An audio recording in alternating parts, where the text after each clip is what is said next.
of Oladipo Adebutu, alleging that an unlawful and invalid delegates list was fraudulently used by the PDP to conduct the election. Abia State Governor Okezie Ikpeazu has received in Aba his counterparts, the G5 governors, who are calling for the resignation of Dr. Iyorchia Ayu as the national chairman of the People's Democratic Party (PDP). It was gathered that the governors, who are also part of a larger aggrieved group known as the Integrity Group, converged on Abia State for the state's PDP campaign flag-off. Dr. Ikpeazu, while hosting the governors, assured that the group is standing on a strong moral pedestal and will continue to push for justice and equity in the PDP.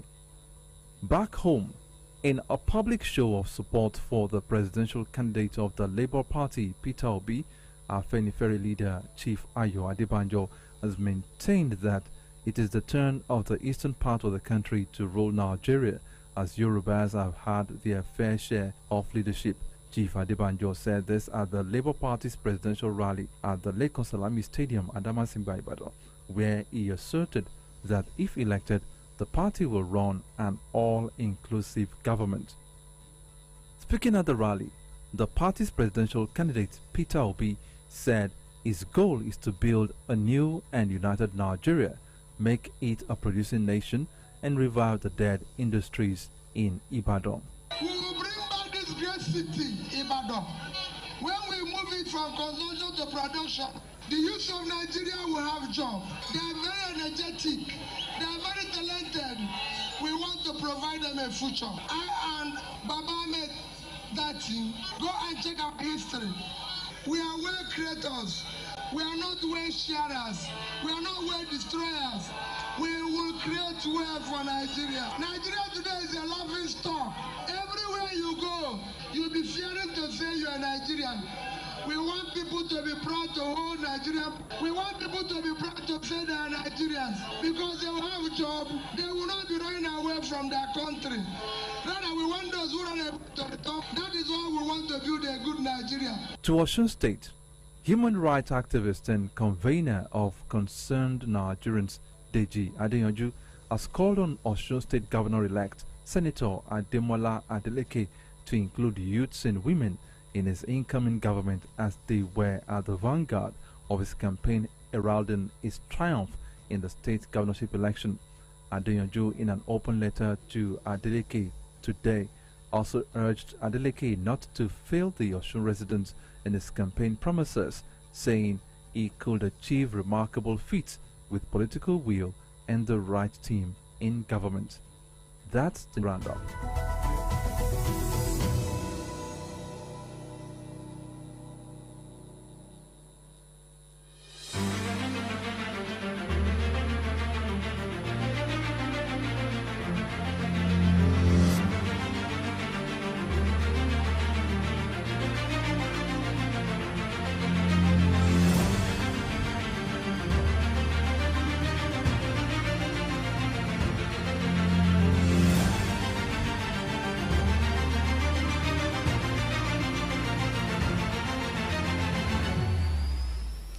Yes, thank you so much for staying with us. Solutions 93.9 FM is still the station, and of course, Political Update is the show.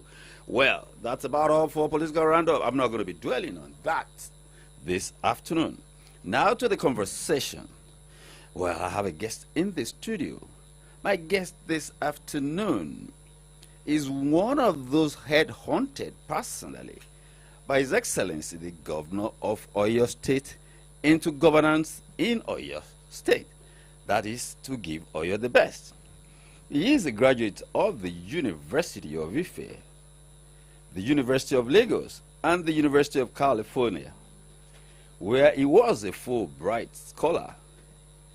He is a fellow of the Chartered Institute of Taxation and Chartered Institute of Arbitrators. He was called and admitted into the Nigerian Bar Association in 1982 and the State Bar of California in 1991. He is a member of the Nigerian Bar Association, the State Bar Association of California, International Association of Constitutional Law, International Society of Public Law, Nigeria Association of Law Teachers, Bankruptcy and Insolvency Practitioners Association of Nigeria. Well. Need I say more? I will leave it at that. He is a professor of law and, of course, a senior advocate of Nigeria. The Honorable Attorney General and Commissioner for Justice, Oyo State, Professor Edward Oyelowo Oyewo, is my guest this afternoon. I welcome you to our studio. Thank you very much. It's a pleasure to have you. Same here, my brother.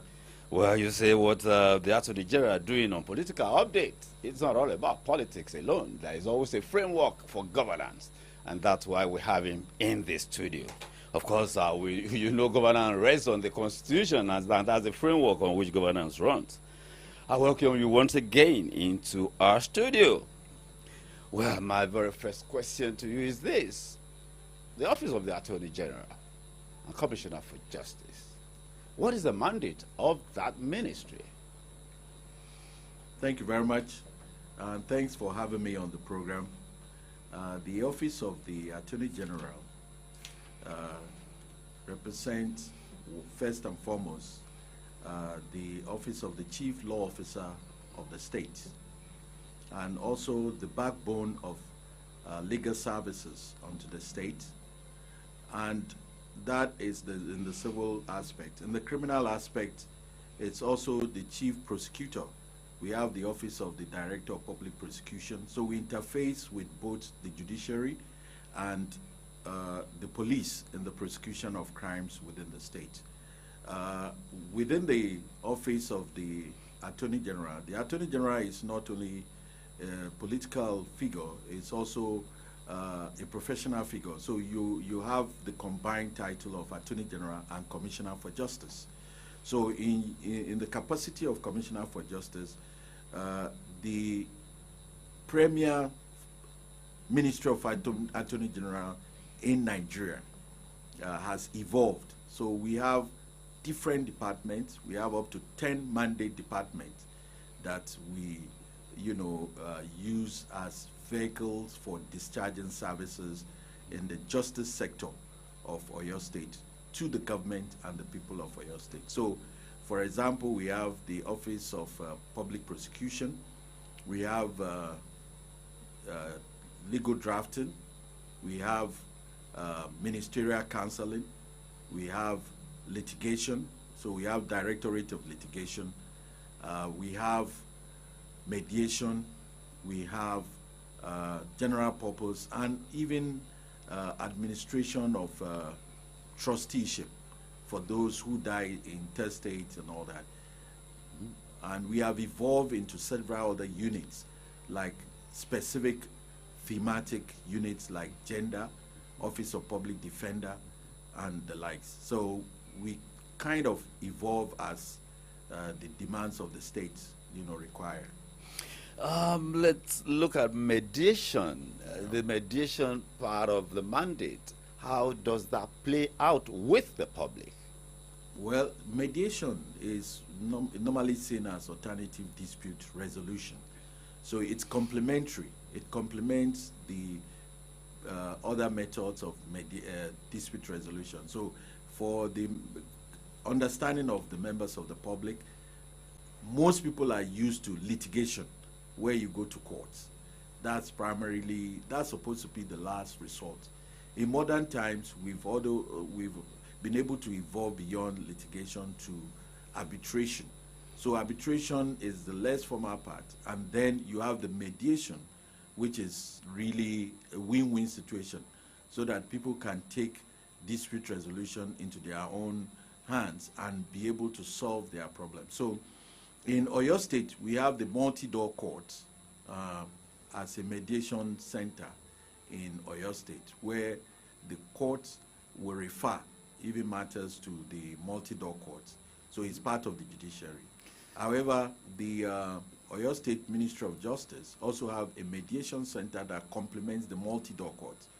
And these centers, we have them in Ibadan, Oyo, Ogbomoso, and Isheyin.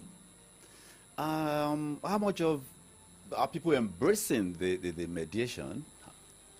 Interestingly, As of now, the fully operational mediation center that we have is in Ibadan. Okay, the one in the ministry. The one in the ministry. Okay. The others suffered some structural, because of non-completion of projects by contractors. So it dragged, because the matter now became a matter of EFCC and all that from previous administration. So we are in the process of resolving them and equipping those centers. So it's mainly in Ibadan, and it's well embraced. We handle a lot of cases, and such cases that are resolved are farmed at the multi-door court, and they become, resolutions between the parties. And they're legally binding. They are binding. Legally binding. Well, we go on a commercial break now to pay the bills. We'll be back shortly.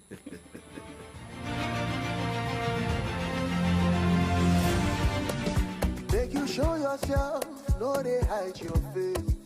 Show up in the boat style, ooh, in the boat style. Cause you get to the ginger, almost too much swagger. You they give a good vibration. Anywhere you go, you show the colors of your. Show your. Ládùn gbogbo àṣàyàn mímu aládùn bold tó wà ní aládùn ginger, olómi ọsàn, tropical àti bitter lemon. Unleash your bold. Show your colors. Vita, just strength. Noise in class? Auntie, Brian said that the Bomb Vita school competition is back. We are preparing for it. The Bomb Factor is back? Okay, let's see your preparation. Drop a beat. That's right. The Bomb Factor School Talent Competition is back with up to 6 million naira to be won. To participate, visit www.bombfactor.ng. Born Vita, strength to dream. Oh boy, today was just stressful. As in everywhere just choke. You know what will be really cool right now? Hit me. Feel the vibe, live for the fun. It's cool like Fun Ice. Call the gang and have some more. That's cool like Fun Ice. With the creamy goodness, oh yeah. Be cool like Fun Ice. Enjoy the taste of creamy goodness with Fun Ice. Available in vanilla, strawberry, and chocolate. This night it tastes of goodness, golden caramel, creamy buttermint and rich coffee, Cadbury candy there for every moment. Introducing the Ogbonge new Cadbury Caramel, Cadbury Coffee, plus your Cadbury Buttermint Sweet where you don't enjoy tay. Now, plenty don't day to share and jolly. Cadbury candy there for every moment. My name na Ekele, and na accessories I dey sell. Whether na earring o, belt, even cufflinks dem, e full my shop na. But people no go buy wetin dem no dey see na. Abi, to you, I just dey flood your timeline. To me, my phone na my shop, my Airtel data na my rent. The important things in life are powered by data. Dial *141# to choose any data plan that works for you. Airtel, the smartphone network.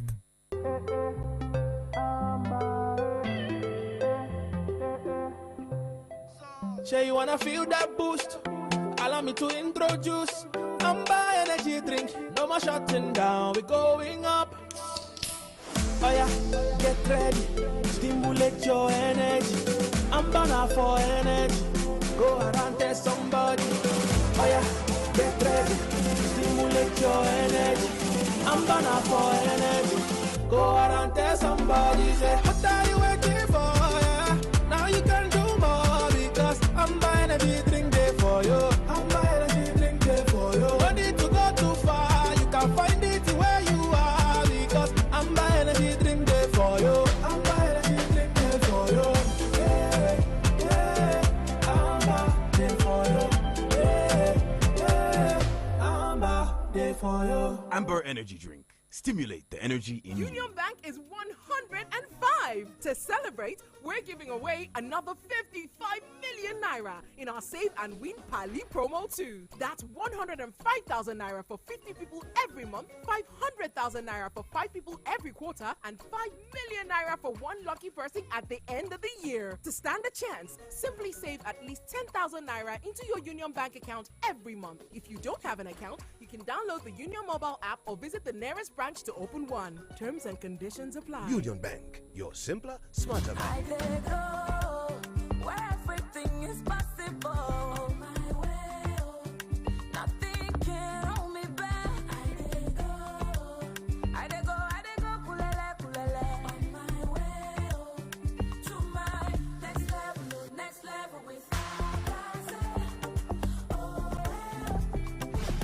máa tẹ̀síwájú jẹ́ kó ríire ràpàdé ṣẹlẹ̀ làkàsẹ́rà má jẹ́ kí nǹkan kan dá ọ dúró. 939 is the dial.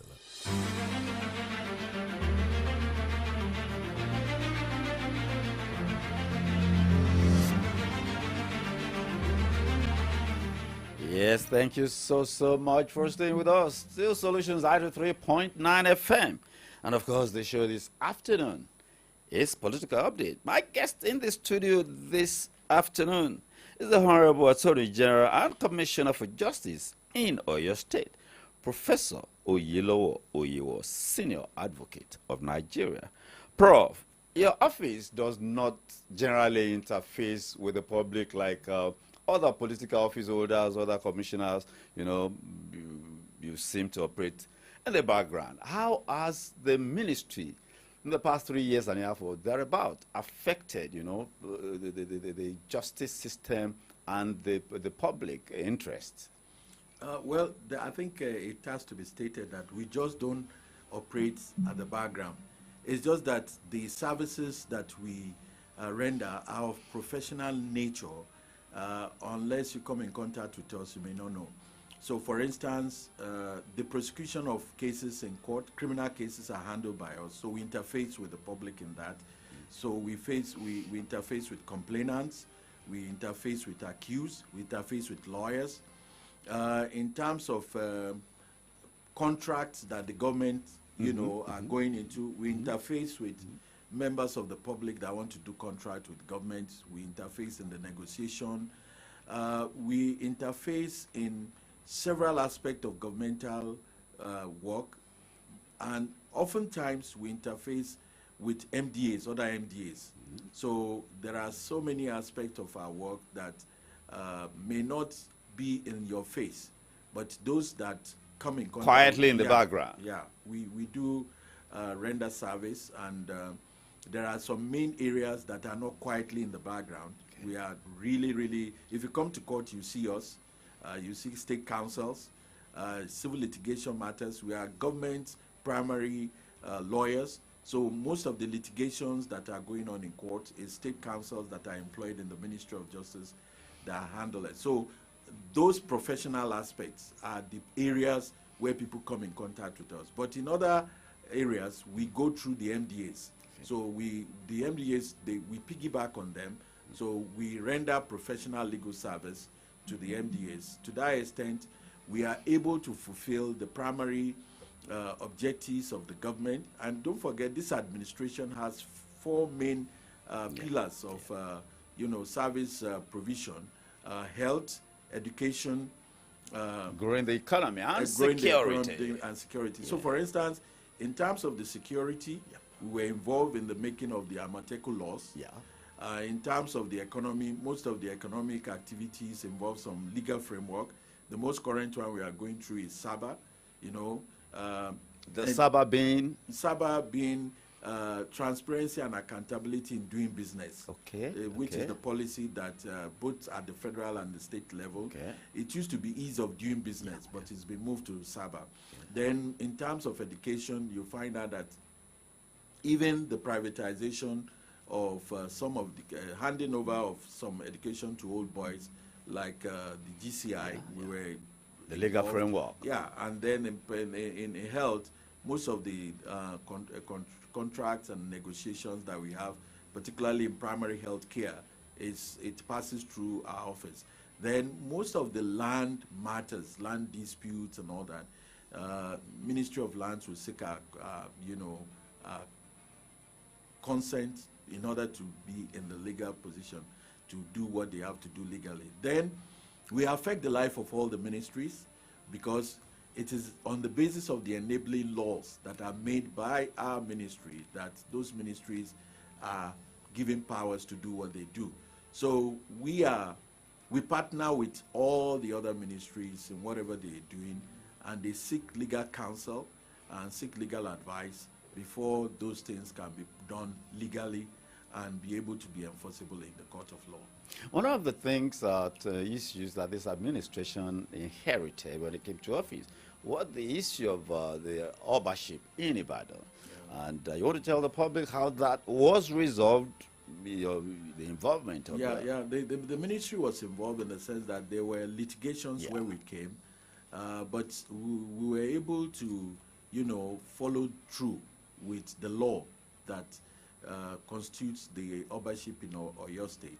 And along the line, parties were able to reconcile, and that's why we have the current Olubado. You remember when we came in, there were some crowned obas who were still high chiefs, and this issue has to be resolved so that we can have a single path to, so you can't have somebody that is already a crowned oba becoming the Olubado, and he has to be a high chief, and this is the tradition that Ibadan has had all these years, and this was reverted to, and the parties were able to resolve this, and all is history now. But we thank God that this administration has been able to use the process of law, rule of law, and democratic governance, and believing in our people. Because when we came in, we had trust deficit in government. But under Governor Seyi Makinde and a lot of the services that have been rendered in Oyo State and the projects that this administration has carried out has built trust. And once you have trust, people have openness, people are ready to openly dialogue. And in the office of the Attorney General, you came to my office, you saw it, we run an open system, we run a transparent system. Today, we had a meeting with correctional centers on the prerogative of mercy, and before now, there were no guidelines. So there are some policy, no guidelines. So people can just think that they will enjoy prerogative of mercy. So now there are guidelines, and there are some policy statements that we are pursuing that resonates in the guideline. For instance, in Oyo State, there is zero tolerance for sexual and gender-based violence. So if you commit rape, don't expect clemency. Okay, there will be no clemency. You serve the term completely, because we want people to know that there will be consequences. Why? Because there must be a balance between the treatment of offenders and the victim. When somebody commits rape, he serves the time, is finished. And if you give him clemency, what about the victim who lives with the damage for life? So in order to, and it's very sad that in the database in Nigeria, Oyo State was coming up prominently as a violator. Wow. So we had to, and then of course we have had policy, reforms in gender and sexual-based violence, to the extent that we have made laws and reviewed the criminal code.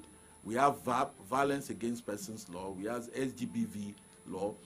We have, response team, and we have referral centers in Jericho. So if somebody suffers gender violence, we have a whole lot of structures in place. Yeah, in place to be able to deal with that. So our ministry renders these services, and most people use those services. We thank God for that, without seeing our hand in it. And that is being able to say that you are having democratic governance that brings the dividends of democracy to the people. One of the instruments this administration has deployed is alternative funding of projects. In these days of the, what's responsible for that, and how beneficial is it to people of Oyo State? The alternative funding, mechanism was in response to the challenges we used to face in government projects. So when you have a government project that is skewed in a way that government has to provide the whole money, so it provides mobilization, and the tendency is that once you've given money, you lose the balance in negotiation. It's skewed against the government. Because the person will keep on coming for variation. But the alternative funding, you give ISPO, which guarantees the person goes to the bank. Irrevocable standing payment order. Okay. The person goes to the bank, and the bank kind of foots the bill. So and that means that he doesn't get paid until certification, which means by the government. Which means you can be sure that the quality of what is delivered is going to be will match what you have, you know. And then, of course, the period for delivery, it's always within the time frame because the person is working against time, certification against payment. So it has enabled this administration of Governor Seyi Makinde to deliver on roads. If you look at the kilometers of roads that people were boasting to have delivered in 8 years, we have delivered much more in the time. In less than 4 years. In fact, in less than 3 years, because remember that the whole of 2021 was to COVID. Yeah. So bottom line of it is that it's working, and that is what the people of Oyo State are seeing as the dividends of democracy. Yes, then the issue of constitutional review. I mean, this is your turf. I should ask this. People talk about separating the office of the Attorney General from that of the Commissioner for Justice. What benefit, what purpose would that serve? Well, people believe that there should be a separation between the political office of the Commissioner for Justice and the professional office of the Attorney General, because in some instances powers have been abused. But it depends, it's a function of the quality of people that occupy the office. If you bring people who don't have understanding of the history of the office or do not have the experience and the intellectual capacity, then the office can be abused. In fact, we had experience where in one instance, a governor who was a lawyer appointed himself Attorney General, exercised the power of Attorney General to enter a nolle prosecute, and sacked this Attorney General for that time, entered the nolle, and then appointed another Attorney General. Those are instances of abuse. Doesn't that border on criminality? It borders on abuse of power. Abuse of power. Because bottom line of it is that if the person under the law is allowed to exercise that power, as the Supreme Court has said, you can say that the person, the way he has exercised the power shows extreme, abuse. But if the law allows him to do it, then it has to be validated. So we can boast in this administration, we have not entered one single nolle prosecute as for any criminal offender. Everybody faces the law, and there is no discrimination or any affiliation. Of course, the reality of it is that we do not totally control the administration of justice, because we have the aspect for the judiciary, and we also have the aspect for the police. And of course, those are areas that we have to work together with those people in that area to be able to see that the administration of justice is improved. That reminds me of the new Police Act. There is a provision in it that those who are going to be prosecutors have to be lawyers. Is that being complied with? Yes. Bottom line of it is that we have a person who is OC legal. Okay. And then of course, remember, we also have the Administration of Criminal Justice Law, which mimics the Administration of Criminal Justice Act, that sets the procedures for, how administration of criminal justice is to be done. And all these are to improve the quality of justice and also to balance the interest between the prosecutorial authority, the accused and the victim, and also the judge. Now, let's go to a project that is dear to the heart of the governor and, of course, the people of the state. The circular road is being on paper. It is this administration that is moving so rapidly with it. But the people out there are looking at it from the perspective of probable legal entanglement. What's the location of that? Well, ideally, when a matter is in court, you should not speak we about should not speak about it. But public interest. I think the people of Oyo State are entitled to know that the Oyo State government, under the administration of Governor Makinde, came in and saw the pace of work that was being done. And parties met, and the contractors then were given notice of the period that is left for them. And at which point the parties did a joint evaluation. A joint evaluation? A joint evaluation, and agreed on the percentage performance. And at the effluxion of time, when time for the contract had elapsed, the government looked at where you are, where you want to go, and found out that there's no way they can deliver the project in the life of this administration. And like I said, there was a paradigm shift. So in our own instance, we felt that, look, this is a project that will benefit the people of Oyo State. So after the effluxion, the notices of termination accordingly were given, and the contract was properly terminated. That has become a subject matter in several cases. But seriously, if you look at it, the parties had even at one point agreed on the damages based on evaluation. So I think it's something that, when good sense prevail, will be resolved. Most of the issues, even we have sought to have it resolved by arbitration, by, we've responded to litigation. But I think people are trying to embarrass the government. They've taken the matter to even courts that don't have jurisdiction in Abuja over the matter. A case in Oyo? Yeah, a case in Oyo. Not a federal issue? Not even a federal high court. A court in Abuja, not Abuja jurisdiction over matters in Oyo State. So, bottom line of it is that parties will be able to. Parties have almost reached resolution, and on record, we have joint evaluation that says this is the damages. We are ready to pay this. I think it was just a matter of trying to tie it to other contracts that brought about, the disagreement. Otherwise, and I think with time, this matter will be resolved. For the benefit of Oyo State people, the contract will continue, the construction will come on stream. It's key. It is very key. To the Strategic. development, very, very key. And this has to come on stream. Yeah. Well, what's the funding, the legal framework for funding for that project?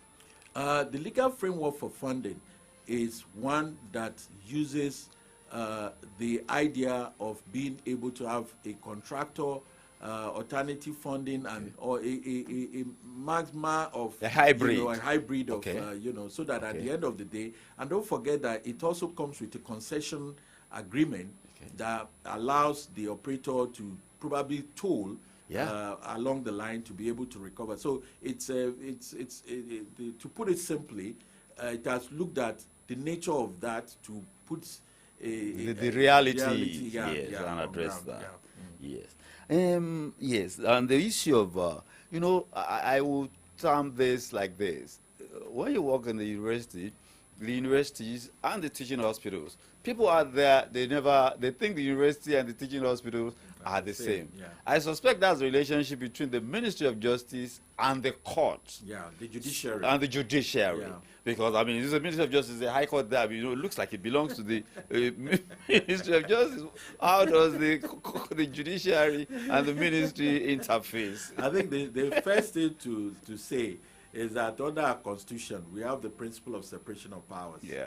So we have the legislature, the executive. You belong to the executive branch. We belong to the executive. And the judiciary is different from, even though in the principle of separation of powers, there is the corollary of checks and balances.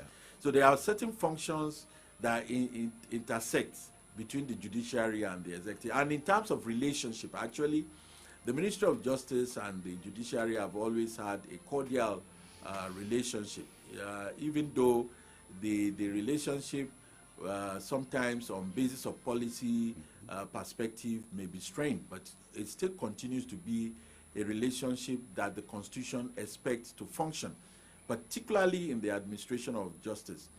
There are the formal aspects of it and the operational aspect of it. In the operational aspect of it, I think one of the things that have been done now is to bring about the autonomy of the judiciary, financial autonomy of the judiciary, because that used to prospectively make the judiciary to be beholden, as it were, to the executive, because they have to do everything. But now, first line charge, as they say. They get their project. Though, one thing people still have to understand is that whether you are running a federal system an autonomous system or not, you're operating within the same territory. So you are using the same revenue, the same source of revenue. So even when you have budgets, the budget is an asymptomatic, proposals for expenditure. What will make it work is revenue. The cash backing. The cash. So at the end of the day, even for the executive, it's not everything that is budgeted for that will be spent. So those are the areas that people need to understand, that sometimes in terms of budgeting, you may not get the full release of funds. And so it's a continuous process. Government is continuous. The judiciary is, it's always there. They don't stand for election. They are there. Government come and go. So you find out that the judiciary is a check, and constitutionally, they have the power of judicial review over the executive. And in terms of relationship, the executive is involved in the appointment of judges. And all these interrelationship, the Ministry of Justice is the bridge.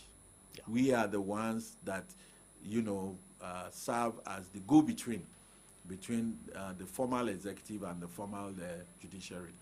A lot of things are seen as the responsibility of the Ministry of Justice that are actually the responsibility of the judiciary.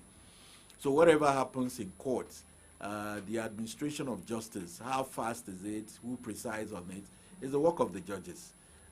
In fact, the CJ has the power to make rules that will change the paradigm. And the current CJ did that during COVID. He made rules that enabled us to function. He has also, the current CJ has made rules for electronic and, online filing and all that. So bottom line is, in Oyo State, we are keeping with the times. And yes, resource might challenge us, but we have projects and plans that are geared towards taking the judiciary and in the relationship into the future. So for instance, recently the governor approved for ring road projects of the judiciary, the High Court complex. The High Court complex, and also Yagoku. But upon that approval, they say when you work, there is more work. Yeah. So the judiciary came for more, and now the government has approved to be extended to renovation of courts in other jurisdictions. Okay. So this will be done in phases and continuously. If resources allow, we will be able to improve the image, the structure, the infrastructure of the judiciary as time goes on. You came from academia and practice into bureaucracy. What has been the difference and the challenges? Well, I think I'm one of those people that consider myself to be blessed by the grace of God. In terms of academia, I got to the pinnacle of my career as a professor. I've had administrative experience as dean. I'm a member of the Senate. And of course, that throws you in the public eye because of my area of specialization, which is public law and constitutional law. So it has, in my university, they call it an ambassador. I've been an ambassador for my field, and I've gone out and served in various aspects. In the public space. Okay. Also, I have to acknowledge, when I became a professor, Oyo State called upon me when I became a professor. In fact, I remember being invited by Governor Ladoja when Governor Akala was the deputy governor, and I was given the privilege of serving the state as an Odua director. Yeah. So in fact, Governor Ladoja made me the chairman of Glanville-Entuville. And from there, when Governor Akala became governor, he also made me a director in Lafarge. Yeah. So in terms of administrative corporate responsibility and exposure, I've had it at the highest level. And also I've been consultant. I've been consulting for government in legislative propositions. Yeah, National Assembly. National Assembly. Yeah. I was a consultant to the Senate, House of Assembly, House of Representative Committee on Constitutional Reforms. Served in Lagos State as a consultant for law reforms in environment, served the Ministry of Aviation and generally had experience. And of course, the passion in practice is because I started out as a state council. Yeah, Federal Minister of Justice. Yes. So once you have bureaucracy. Yes, once you have the court in you, so it never left me, and that meant that I've been technical partners. I've had technical partnership in law firms, and presently I served at that in the law firm of Park Solicitors, where I go to courts. I was head of their litigation and arbitration. So all this combination were preparation. In fact, I remember when I came, most people just thought this is just a teacher. And then I started to unravel, and people saw that, look, this guy, he's got it. He's been around. And so that, I believe, has served in me in good stead in being able to deliver on the vision that has been painted by our leader, Governor Sheyi Makinde.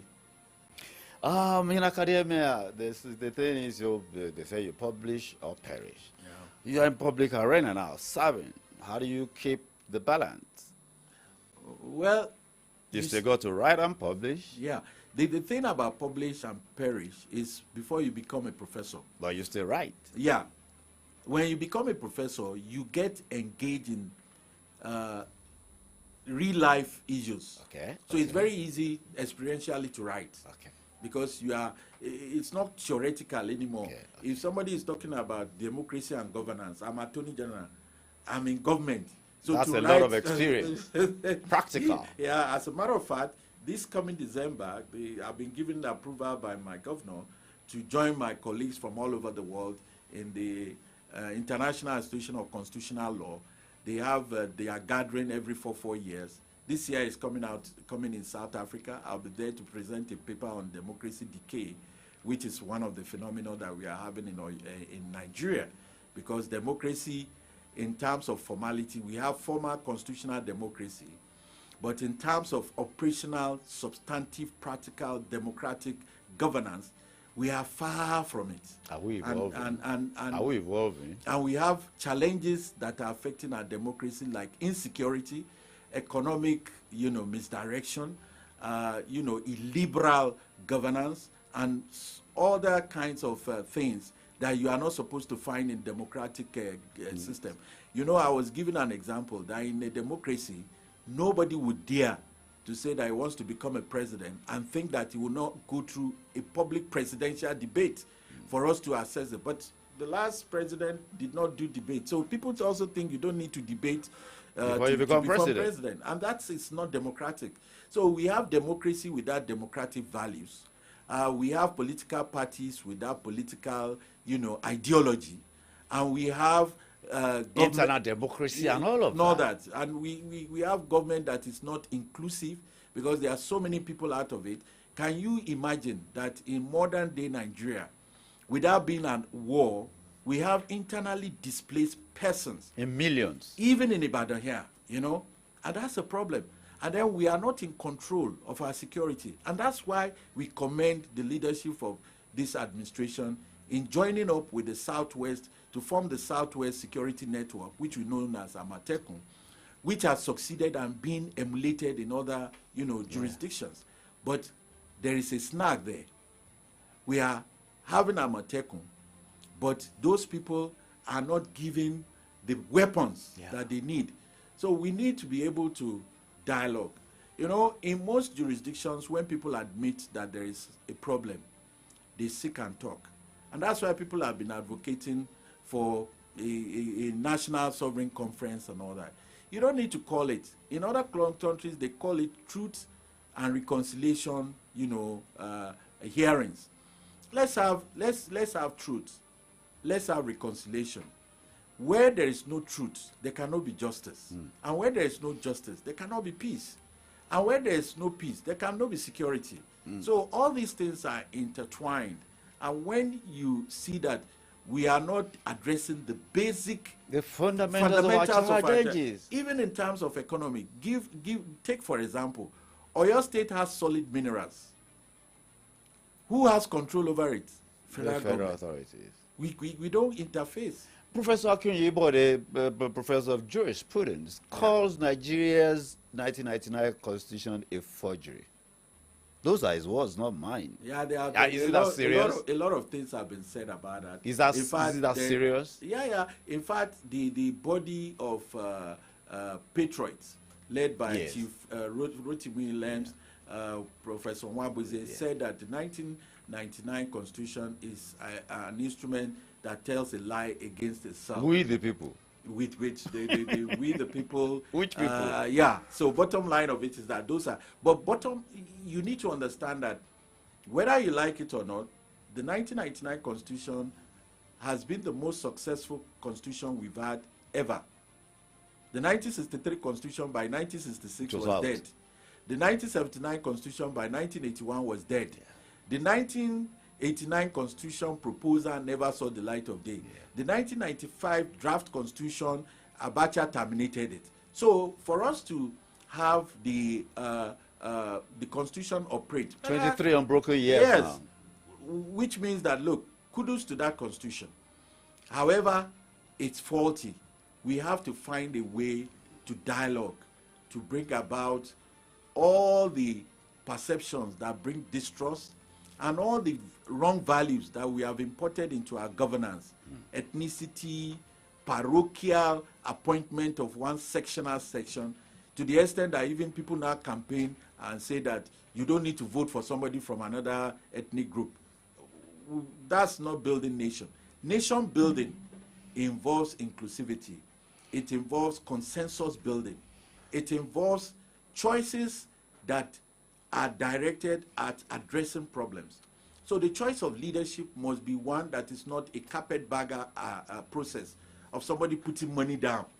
It must be a democratic, involving, inclusive process that people are able to say that, okay, this is the person because he has a track record.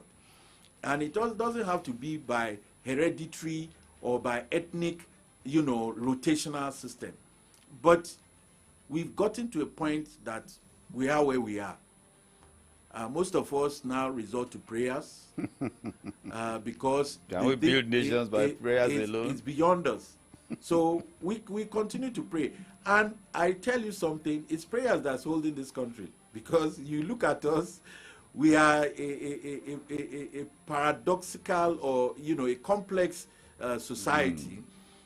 If we go abroad, people respect us. Back home, as we were saying, one of the most powerful positions to hold in the United States and UK. In UK and United States are held by Nigerians who are in charge of their economy. But let them come back home to run for office. They will not even win local government election. Talk less of being made to be, So this is a country with great opportunities. And for those of us who have committed themselves, I'm an incurable optimist about the future of Nigeria. Yeah. I'm a patriot, and I'm committed to serve this nation, and that's what has brought me to Oyo State. I'm so excited to be part of the, what is going on in this Oyo State at this time. And we look forward to the people voting for our governor and bringing him back to do more. You think he deserves a second term? He more than deserves it. There's no doubt about it. I'm not saying this because I work with him, but I'm saying it because I am somebody that I went to school here. Most people think because I speak Oyinbo like this and they hear that I went to UCLA and all that. No. What are his selling points? His selling point is, one, the way he cares for people. He cares. He cares for people. Then his vision. He has a vision for a greater tomorrow. Don't forget, the 4 agenda that we have is geared towards a slogan.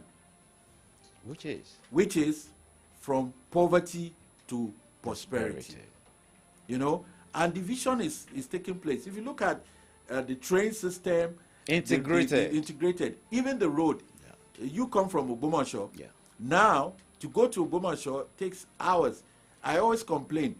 I went to school in Ogbomoso. I used to ply that road. The road has not changed since the 70s when I applied. It's so unbelievable. It's unbelievable. How long will it take to do 66 kilometers of road?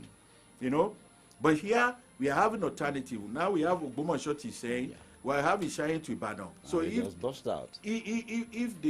the trailers are on Oyo Ogbomosho, I can jolly well quickly And then- go and then come to Ibadan. Those are vision, you know. And then we have a network that connects each of the baskets of zones, each of the 6 polos. So now, by the time we do Ibarakwa to connect Okeogun, Okeogun is being connected now. Now we've connected Okeogun to Oyo. Oyo has been connected to Ibadan.